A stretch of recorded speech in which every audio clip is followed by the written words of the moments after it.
Chief justice Qazi फायजीसा और नए तैनात होने वाले चीफ जस्टिस याहिया आफरीदी की मुलाकात चीफ जस्टिस के चैम्बर में हुई। चीफ जस्टिस काजी फायजीसा ने जस्टिस याहिया आफरीदी को मुबारकबाद भी पेश की है। जस्टिस याहिया आफरीदी जस्टिस मंसूर अली शाह के चैम्बर में भी गए। नए तैनात होने वाले चीफ जस्टिस याहिया आफरीदी को उनके चैम्बर के स्टाफ ने भी मुबारकबाद दी है। इसी पर बात करेंगे। हसीब मलिक हमारे साथ मौजूद हैं। हसीब मलिक, मुबारकबादें भी वसूल की जा रही हैं, मुलाकातों का सिलसिला भी जारी है। ये बताइएगा कि वजारत कानून और इंसाफ ने जस्टिस याहिया आफरीदी का बतौर चीफ जस्टिस पाकिस्तान तकर्रुर का नोटिफिकेशन भी जारी कर दिया।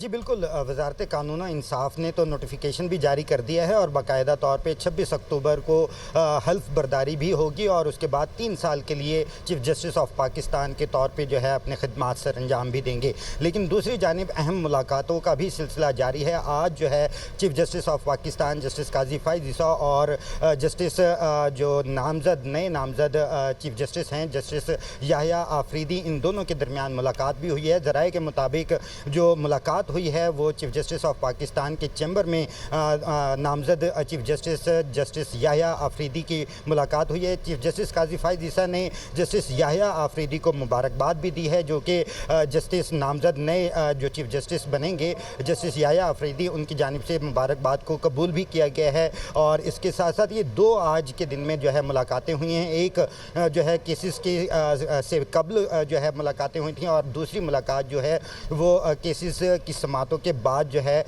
दोनों चीफ जस्टिस साहिबान की मुलाकात हुई है, जो कि मौजूदा और एक जो नए तैनात होने वाले चीफ जस्टिस हैं, इन दोनों की मुलाकातें हुई हैं। ज़राए का ये भी कहना है कि जस्टिस जो नामजद नए चीफ जस्टिस हैं वो जो है जस्टिस मंसूर अली शाह के चैम्बर भी गए थे, वहाँ पे भी मुलाकात हुई है। और इसके साथ साथ जो नामजद नए चीफ जस्टिस हैं जस्टिस याहिया आफरीदी, उनके जो बहुत अहम मुलाकातें भी आज हुई हैं। हसीब मलिक आप आगाह कर रहे थे, आपका शुक्रिया।